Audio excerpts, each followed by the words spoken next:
Good evening friends, welcome to Chanakya traders అండి. ఈరోజు market morning మైనస్లో start అయింది. చాలా షేర్స్ కానీ నిఫ్టీ కానీ మైనస్లో వెళ్ళడం జరిగింది. అయితే మనకి 1 తర్వాత 1:30 ఆ టైంలో మైనస్ నుంచొని నిదానంగా ప్లస్లోకి రావడం జరిగింది. అక్కడ బిగ్ ప్లేయర్స్ ఎంట్రీ చాలా క్లియర్గా ఉందండి ఈరోజు. దానివల్ల మార్కెట్ ప్లస్లోకి రావడం జరిగింది. మనం ఈరోజు 24,500 కాలు బై చేసామండి. 100 రూపీస్ ప్లేస్లో 300 లాట్ బై చేసాము అరౌండ్ 2 o'clock ఆ టైంలో.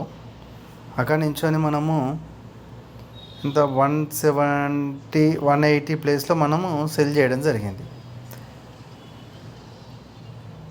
100 రూపీస్లో బై చేసి 180 ప్లేస్లో సెల్ చేయడం జరిగిందండి. ఈరోజు కాలు మంచి ప్రాఫిట్స్ వచ్చాయి. పుట్టు నించొని మార్నింగ్ పుట్టు టైంలో ఎంట్రీ తీసుకుందాం అనుకున్నాము, కానీ బిగ్ ప్లేయర్స్ అదంతా ట్రాప్ అని అర్థమైన తర్వాత కాల్ బయింగ్ కోసం వెయిట్ చేసామండి. వెయిట్ చేసిన తర్వాత మంచి ప్రాఫిట్స్ కూడా వచ్చాయి. కాల్ బయింగ్ క్లారిటీ ఉంది మనకి బిగ్ ప్లేయర్స్ సబ్జెక్ట్ ప్రకారము. దానివల్ల మనకి క్లియర్ ఎంట్రీ మనకి అర్థమైపోయింది. మీకు సబ్జెక్ట్ కూడా రెడీ అయిందండి. మీకు ఎవరికైనా డౌట్స్ ఉన్నా ఏదన్నా కావాలనుకున్నా కానీ వాట్సాప్లో కాంటాక్ట్ కండి. వాట్సాప్ నెంబర్ కూడా ప్రొవైడ్ చేశాము. థ్యాంక్ యూ అండి.